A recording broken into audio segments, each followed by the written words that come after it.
écoutez, j'ai un collaborateur, il est sérieux, et je corrigerai ses conclusions, a-t-il dit. Voilà.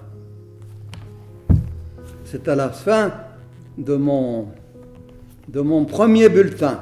17 projets pour un barreau. Et puis c'est aussi la phrase « l'avocat est une conscience au service d'une confiance ». C'est une phrase mythique. Tous les avocats devraient l'avoir en mémoire.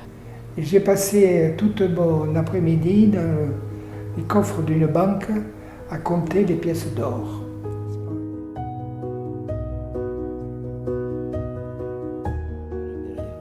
Voilà, cette salle pour moi, c'est ça. Avec ce grand cartel qui ne marche pas, mais qui pourrait marcher, il suffirait qu'on tourne la clé. Maître, vous avez très bien plaidé, et il ajoutait, vous avez plaidé comme un homme. Alors là, mon sourire s'est évanoui. Faites voir maître, il prend le code civil comme ça, il regarde à droite, il regarde à gauche, il dit maître, si on arrachait la page. Jusqu'à une petite porte que l'on ouvrira, et c'est vous qui le coucherez sur la table pour lui couper la tête. Et j'ai dit au jury, voyez-vous, ça je l'ai entendu à 65 ans, je l'entends encore. J'y suis. Voilà, vous voyez un homme heureux et content de vous avoir rencontré.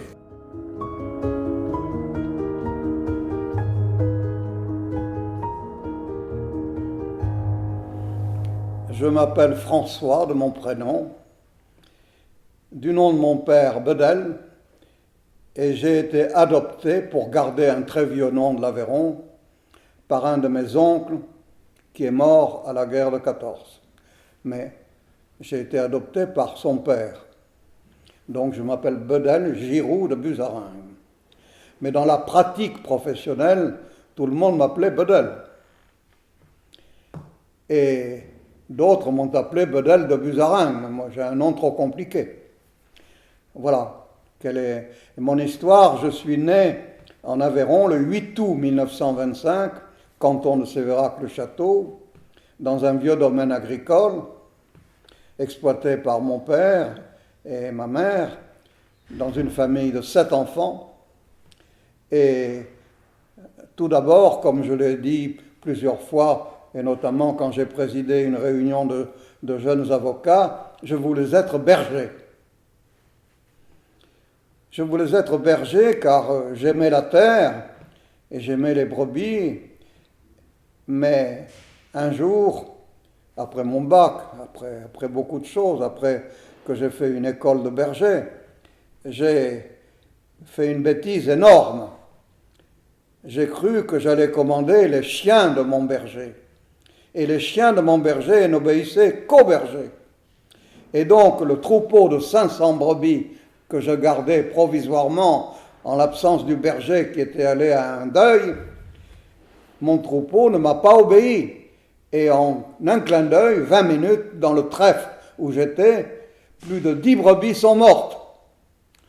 Et mon père m'a dit, « François, tu n'es pas fait pour être berger. » Et c'est ainsi que je suis allé à Montpellier pour faire du droit. Et que je suis venu à Montpellier en 45, 46 et 47 pour faire mes études de droit de licence puis de doctorat, en même temps qu'une licence de lettres, et que finalement je suis resté à Montpellier car j'ai épousé une fille d'officier à Montpellier et j'étais donc loin des bergers. Mais puisque je suis dans une salle ici, c'est la première que j'ai connue. Et là, j'ai une anecdote. Autrefois, du temps de ma jeunesse, il n'y avait que la chapelle de l'autre côté, la pièce de là, le bureau du bâtonnier qui était derrière, et les toilettes. Et on traversait difficilement cette bibliothèque, car tous les jours, vers 13h15, bien avant l'audience, il y avait là tous les anciens bâtonniers dans ces fauteuils et qui vous regardaient passer. Je n'osais pas passer. C'était le saint des saints, surtout que quand on traversait, tout le monde demandait qui est celui-là. Et donc j'ai ce souvenir de ces anciens bâtonniers qui étaient tous là, 5 ou 6 ou 7, bien avant l'audience, car il fallait être à l'audience à l'heure. Et le souvenir de cette pièce, c'est un lieu de passage des jeunes intimidés par les vieux bâtonniers. Mais j'ai un souvenir plus précis, en ce sens que j'étais un peu connu de deux anciens bâtonniers. Le bâtonnier Guibal, qui a été un grand nom ici, et le bâtonnier Gali. Tous les deux avaient des ascendances véronaises, et tous les deux connaissaient parfaitement mon père. Et donc, quand ils me voyaient passer, ils venaient m'interviewer, ce qui intriguait bien entendu les autres anciens bâtonniers. Et donc, j'ai ce souvenir précis, notamment du bâtonnier Gali, qui était de Rodez, et ce bâtonnier Gali qui m'interrogeait sur ce que je voulais faire. J'envisageais d'aller être avocat à Rodez, je n'avais rien de bien précis. Et j'intriguais tout le monde. Voilà le souvenir de cette bibliothèque. C'est une anecdote, mais c'est une anecdote vécue. Et vécue pour un garçon qui, quand il est arrivé ici, n'avait pas 20 ans. Voilà, c'est ma première anecdote. J'ai voulu être avocat. Mais être avocat à l'époque, on n'avait pas de commission d'office, on n'avait pas de prestations rémunérées, tout était gratuit. Et donc j'étais stagiaire chez un vieil avocat, le bâtonnier Guibal, mais il ne me donnait pas un centime, je travaillais pour rien. Et cependant j'étais marié, et cependant j'avais déjà un enfant. Alors, j'ai pris un jour une décision, c'est d'acheter une étude d'avoué. Mon père était réticent, il fallait acheter. Mon père était aveyronnais, on regarde l'argent en Aveyron. Mais finalement, je l'ai convaincu d'acheter cette étude, et j'ai acheté cette étude d'avoué au moment où il y avait encore la possibilité et d'être avoué et d'être avocat, les avoués s'occupant de la procédure et les avocats de plaider. J'ai convaincu mon père d'acheter une étude et je lui ai demandé d'acheter l'étude la plus petite pour que ça coûte le moins cher possible. Et j'ai donc acheté en 1951-52 la plus petite d'avoué de Montpellier. Et je dois vous dire que 20 ans après, j'avais la plus grosse étude d'avoué de toute l'Occitanie. Parce que j'aimais le travail. Voilà. Ça, c'est comment je ne suis donc pas devenu avocat tout de suite. Ensuite est arrivé les projets de réforme. Les avocats étaient très concurrencés, les avoués concurrençaient les avocats. Et je ne trouvais pas ça bien. Je disais à mes confrères, ça ne durera pas. Il faut trouver une solution. Et c'est alors que j'ai pris des initiatives. J'étais devenu d'ailleurs le président national des avoués. Et j'ai pris l'initiative de provoquer une réforme pour non pas la suppression des avoués, mais pour la réunification des avoués et des avocats. Et j'ai beaucoup travaillé à cette époque à Paris, à ce qu'on appelait la commission Capitan, avec le président René Pleven, qui était garde des Sceaux, un grand garde des Sceaux. Et j'ai d'ailleurs une lettre que je vous montrerai un jour, une lettre de félicitations de ce garde des Sceaux. Et j'ai provoqué la réforme. Mais je n'ai pas provoqué une réforme comme ça. J'ai demandé à ce que les avoués soient indemnisés. Et ils ont été, grâce à moi, indemnisés du prix de leurs études. Mais cela a créé une jalousie terrible avec les anciens avocats, parce que nous avons quand même gardé nos études, et en gardant nos études, nous devenions aussi avocats. Donc on concurrençait terriblement les avocats. Voilà un peu toute une histoire que j'ai beaucoup vécue. Et si je vous parle d'une anecdote, c'est que j'ai chez moi, pas ici, j'ai une lettre du président Pompidou félicitant l'homme que j'étais et disant votre télégramme que vous avez envoyé pour faire cette réforme alors qu'on ne savait pas si on allait la faire, votre télégramme a emporté l'adhésion du Conseil des ministres. Et c'est ainsi que j'ai affiché chez moi une lettre du garde des Sceaux m'expliquant le fait et une lettre du président Pompidou. Et voilà, et je suis donc devenu avocat à part entière le 30 septembre 1971, après la loi qui a créé cette transformation du 31 décembre 1971. Et je suis donc devenu avocat à part entière en 1972. Et j'ai été avocat de 1972 jusque beaucoup plus tard, puisque je ne suis devenu bâtonnier qu'en 1985 et que j'ai été élu bâtonnier au premier tour de scrutin. Mais entre-temps, j'étais devenu président national des avocats.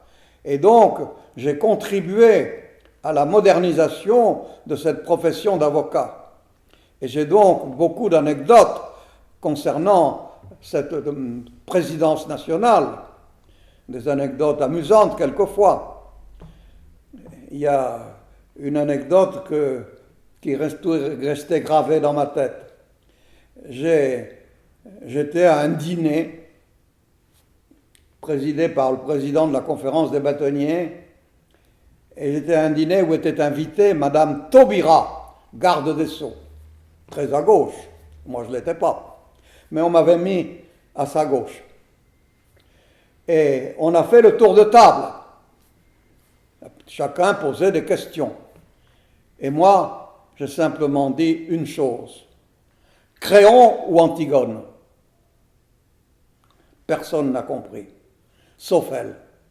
Très cultivée, Madame Taubira, très cultivée, en grec, en latin, en histoire, en droit, très cultivée. Et elle m'a répondu, Créon quand il le faut, Antigone toujours. Et après on me disait, qu'est-ce que c'est que tu as posé comme question? Ils ne savaient pas, parce qu'il leur manquait la culture générale que nous avions appris, nous, au collège, avec moi des religieux, mais peu importe, et que beaucoup d'autres n'avaient pas. Ça, c'est une anecdote extraordinaire pour moi. Il y en a d'autres.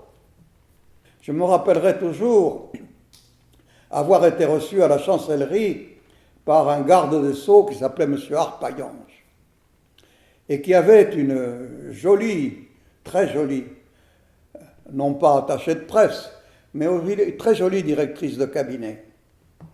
J'étais là, elle était en face, avec des mini-jupes, évidemment, rien ne m'échappait. Rien ne m'échappait, et effectivement, un jour où je l'ai rencontrée beaucoup plus tard, dans une autre circonstance, je lui ai avoué ce péché. Elle m'a souri, j'ai compris que ce n'était pas tout à fait naïf de sa part. Mais il y a une anecdote là aussi. Monsieur Harpaillange avait été magistrat, magistrat de ce qu'on appelle la magistrature debout. Et monsieur Harpaillange, un jour, avait été interviewé, comme vous le faites à la télévision.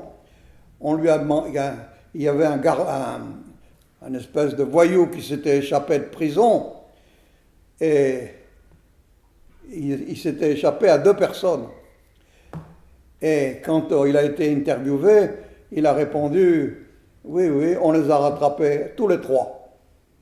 Il n'était pas au courant qu'il n'y en avait que 2. C'était amusant. Alors j'en viens maintenant à mon bâtonnat. Mon bâtonnat ne s'est pas fait tout de suite. Il est évident qu'un bonhomme comme moi, venu du pays des bergers, un bonhomme comme moi qui avait été surtout avoué, comment pouvait-il être élu? Et j'ai été élu au premier tour. Pourquoi? Parce que j'étais un homme d'efficacité et je l'avais démontré.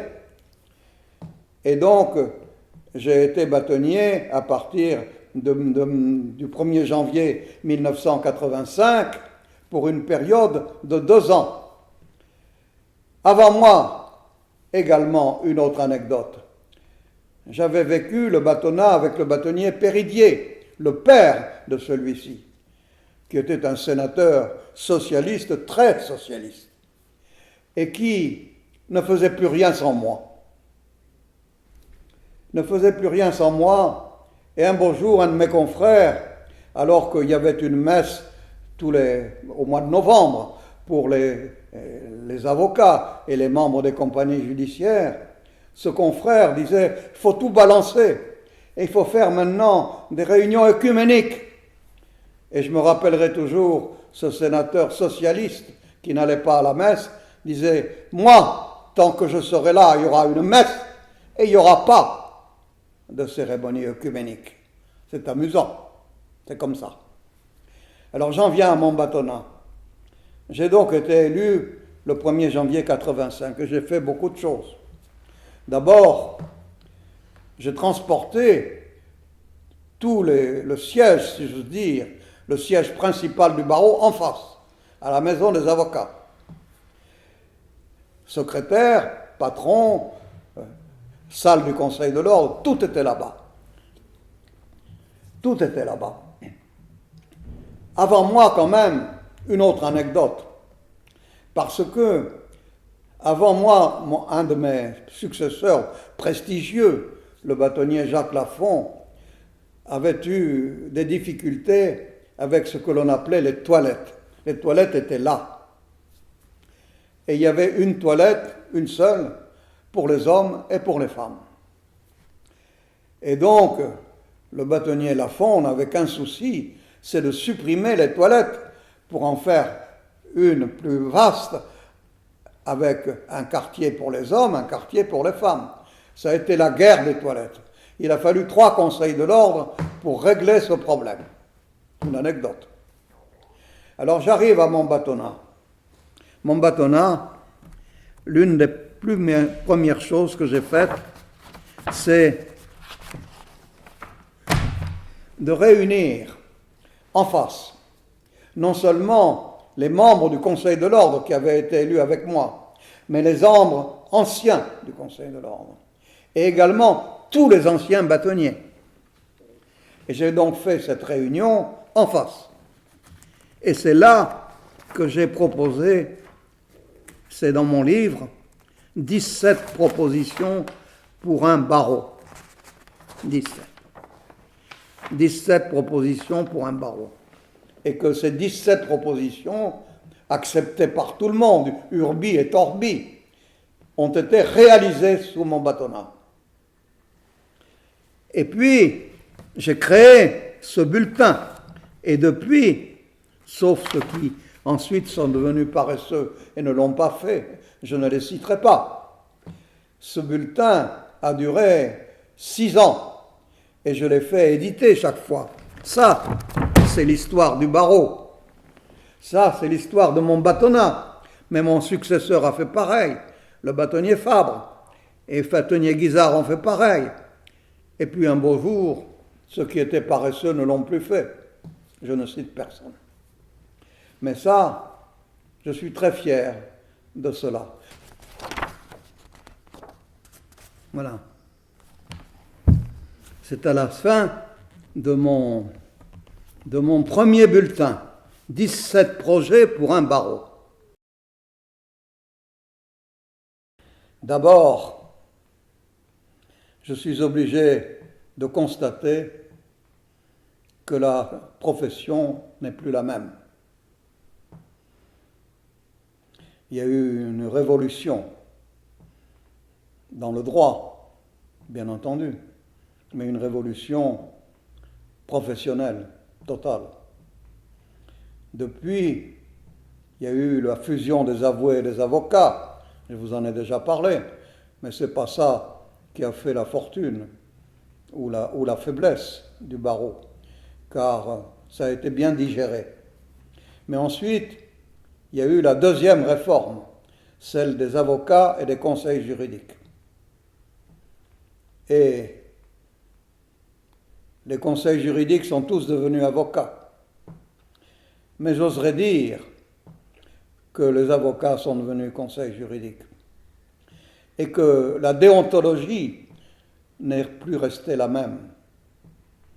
La profession a changé complètement. Les avocats ne sont plus tenus exactement aux mêmes règles. Et d'abord, ils font de la publicité. La publicité, autrefois, était interdite. Maintenant, sous peine de faire de la publicité professionnelle, on fait de la publicité tout court. Ça ne suffit plus, les cartes de visite que l'on donne dans les cocktails, en disant ceci ou cela, en disant je suis le meilleur. Non. La profession a changé du tout au tout. Et il y a actuellement, avec ce changement, trop d'avocats. Il y a 1500 avocats à Montpellier, ou presque. Tous ne gagnent pas leur vie. Ou il y en a qui gagnent leur vie en faisant bien autre chose. En étant agent immobilier, pourquoi pas.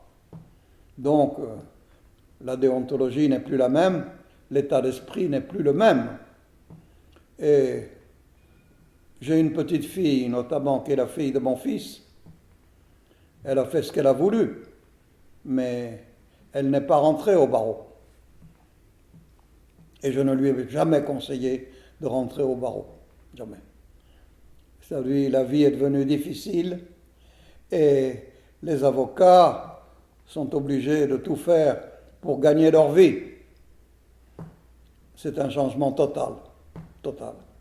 Trop d'avocats et changement total de braquet, si j'ose me dire. Donc, conseiller à un avocat de devenir avocat, je n'en suis pas capable. Je n'en suis pas capable parce que je ne veux pas médire contre ma profession qui est exercée par mon fils. Mais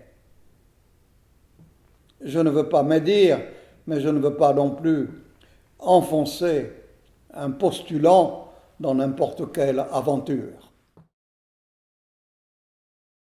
Mon fils a voulu être avocat. Je ne l'ai jamais poussé à y être, jamais. Il a voulu être avocat, il est devenu avocat, il s'est associé avec un conseil juridique d'une façon parfaite et il est resté avocat un peu ancien temps, c'est-à-dire qu'il est surtout avocat plaidant et puis il donne des conseils puisque l'avocat doit aussi donner des conseils. Mais enfin, il est resté un peu traditionnel. Et quand il s'est présenté au bâtonnat, alors que je ne lui avais pas poussé, il fait ce qu'il veut. Je suis partisan de la liberté. Il fait ce qu'il veut. Mais il a été élu sans mon aide. J'étais loin. Sans mon aide, avec une avance considérable contre, j'ose dire, face à des avocats qui n'avaient pas la même déontologie que lui. Donc, mon fils est avocat, il fait bien son métier d'avocat, il fait bien son métier de bâtonnier, mais lui non plus n'a pas poussé sa fille à être avocat. Si c'était à refaire, je ne changerais pas un poil de ma vie. J'aurais le même parcours. J'avais envisagé, quand j'avais 20 ans, d'être avocat à Rodez pour faire de la politique locale, mais je ne regrette pas de ne pas l'avoir fait. Donc, si c'était à refaire, je referais exactement la même chose, en souhaitant le même parcours et en souhaitant d'avoir, pardonnez-moi, le moins d'embêtements possible. Car la vie d'avocat est une vie dangereuse, surtout quand on est avocat pénaliste, où on fraye, où on fréquente des voyous, des bandits, des gens qui vous demandent n'importe quoi et qui seraient heureux d'avoir votre complicité. C'est donc un métier dangereux d'être avocat pénaliste. Et je félicite ceux qui, étant avocats pénalistes, ont réussi à maintenir leur rigueur intellectuelle et leur rigueur professionnelle.